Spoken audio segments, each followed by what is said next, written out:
Okay, fellas, I'm going to be explaining our Safari play, which could be used off a scrum or a wide attack. I'm going to begin before I explain it off positions or scenarios, just explaining the basic move, okay? So in this, we have a first, second, third, and fourth receiver. This is technically a three-man play, but it's nice to have the fourth guy in there because that's going to be the main scenario. And in this scenario, we've got four defenders marking our four guys, okay? We should be able to create space with this play, though. Okay, so in this play, this is the first receiver, but we're going to name these two guys. This guy is going to be the sneaky, okay, and it'll kind of make sense why. And this guy is going to be the rhino, which will also make sense, okay. So as soon as Safari is called, it's nice to have these guys say who they are. That way there's no chance of confusion, okay. So when the first receiver gets the ball, he's going to want to make sure he is running hard and attacking the line. Specifically, he wants to attack this defender on his inside shoulder. There, okay? Well, he's doing that. Really, when the play is called, it's going to be a good idea for this third receiver here to cheat up. Okay, so if this set up here with 2 at depth and 3 slightly, so 2 has good depth with 1, 3 is cheated up a little bit, and 4 is basically flat with 3. That's kind of a standard backline shape that we want to have, okay? But in this play, as soon as Safari is called, this 3 is going to want to kind of start cheating up. Depending on how familiar he is with this play, he's probably going to want to cheat up, because if the 1 gets the ball and attacks hard, 3 wants to be arriving at the defensive line at the exact same time as 1. So if he's far behind the 1, it's not going to work. So he's got to start cheating up, and as soon as the ball's in the air, he is booking it at full tilt at this space right here on this guy's outside shoulder. Generally speaking, I mean, there are scenarios in which there might be 2 compressed defenders and he goes for this grab here, but this is kind of as a general rule. Okay, as a general rule, as the 1 is coming in, they're kind of coming to a point where when they reach the defensive line, the 1 and the 3 are somewhere between 4 and 6 feet apart. All right, so they're pretty close to each other and they're kind of attacking a single defender. Okay, so 3 is running this hard line, and this is a great line to just punch over the gain line, even if the defense is congested. Just feeding this guy at full tilt coming from out to in is a great move, but we are looking to try and hit a gap if we can. So as 3, well, I'll just describe, well, yeah, as 3 is doing that, what we want to see, the 1 coming here. So as we get to the line and the decisive moment, 1 is getting to here and 3 is getting to here, okay? 1 has the ball and he's ready to either dummy and then run himself, or to pass the ball over to the 3 and let the 3 blast through, okay? And while that's happening, what 2 needs to do is make sure he arrives here, straight behind the 3 and with some good depth, okay? Like somewhere between 3 and 5 meters behind the third guy. And that's why he's the sneaky, because he's in behind. This guy's the rhino because he's running a hard crash line, okay? And if the 2's gonna get here, ideally, as the play starts going, the 2 would start running forward in order to kind of give the defense a picture that he's going to crash too, but then decelerate and float in behind, okay? And the key things for the 1 and 2, and for the 2 and the 3, the 1 has to attack hard. If he doesn't do that, the play doesn't work. The 3 has to run hard and arrive at the line at the same time as the 1. If the 3 is late back here, this play does not work. Nobody can really get the ball other than the 1. It does not work. So the 3 has to be there with the 1. The 2, on the other hand, if he overruns his line and runs over here at the critical moment when the 3 and the 1 are approaching the defensive line, if he's here, but he can't get the ball, okay? This is either an impossible pass because the 1 can't throw it through the 3, or the 1's like trying to lob it over the 3, which is a terrible idea. Or this is just a really, really difficult pass that's super hard to throw. Okay, so if the 2's biggest problem and the most common mistake is that he overruns the line. He needs to be directly behind the 3 at the moment that the 1 can throw the pass. So the 1 can either tip pass here or pull it back to this guy right here, right in behind the 3. Okay, and well, when that's happening, so the 3 has run, this line. The 1 has run, the 2 has run to there. So started his run and then checked and kind of floated in behind the 3. And the 4 is coming up.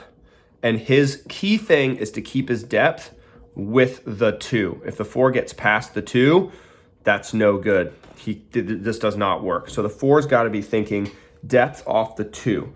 So if the ball were to go to the 2 and the 2 can attack like here, the 4 is attacking with him at depth and pace to go in. All right, now we're going to talk a little bit about who should get the ball when. Okay, so if there's a lot of different things that the defense could do. If we have 3 defenders, that changes. If we have 5 defenders, that changes. But if we've got a 4-on-4, these are the couple things that can happen. Okay, so one of the obvious options. Well, I'll go from start to finish. If this defender is late, if he's slow, and the 1 gets here, and this guy's trying to get across, but he can't get there, and this defender stays on the 3, then the 1 can throw the dummy and go straight through. Okay, so that's option 1. Option 2, if this defender gets to here, and this defender is also attracted by 1's run. With 1 running right at his shoulder, he kind of has eyes for the 1, okay? And this guy has stayed outside. This guy hasn't run in. Then the ball is to the 3, and the 3 goes through the hole. These 2 guys on 1, this guy staying out here, the gap is here, 3 punches through. Okay? Another option is that this guy comes in, because remember, he was lined up on the 3rd man. If he runs in to cover the 3rd man, and we've got defenders here now, then the pass is out the back to this guy, and he's got time, and there are a couple things that he can do, but if he's running fast, this guy's going to try to get to him, but if he's run out to hit in, he's probably turned in, so this guy should be able to get on his outside shoulder and get running at this space, in which case this defender has a couple of options. He can bite in here, and then the pass goes to the 4, and the 4 is gone down the wing. He can stay out on the 4, in which case the 2 can go through the line. Or, and this is probably the correct decision, if this guy, instead of trying to get across here, runs backwards, this guy can kind of backpedal and stay on the 4. And these guys, once they link up, back here, behind the gain line, can cover. And then it's no longer... there's no break happening. This is probably the best defensive play in this scenario, but remember, we're still over the gain line here. They're backpedaling and they're on the back foot, and we're getting over the gain line. So this is still good for us. Okay. Yeah, and another final scenario that's worth mentioning is, let's say this defender pinches in and this guy runs at this 2. This is important why this 2 is holding his depth. If he gets the ball and he's got a decent amount of depth, he's got time to throw the pass to the 14. Okay. So I think those are some of the main options, main decisions, and just kind of generally how the play works. So just to finish it off, to make clear on how we could run this play, we got a lot of different options, but let's say off a scrum, if this is a scrum, and we've got, maybe this is a 5-man scrum, or a scrum on like the 15-meter line, so our wing's weak. We've got a 10 here, a 12 here, a 13 here, a 15 here, and a 14 here. Okay, and we should have, in this scenario, generally speaking, 4 defenders. So this is their 10, this is their 12, this is their 13, marking our 13, and then their wing, who, if he's smart, will mark off fullback.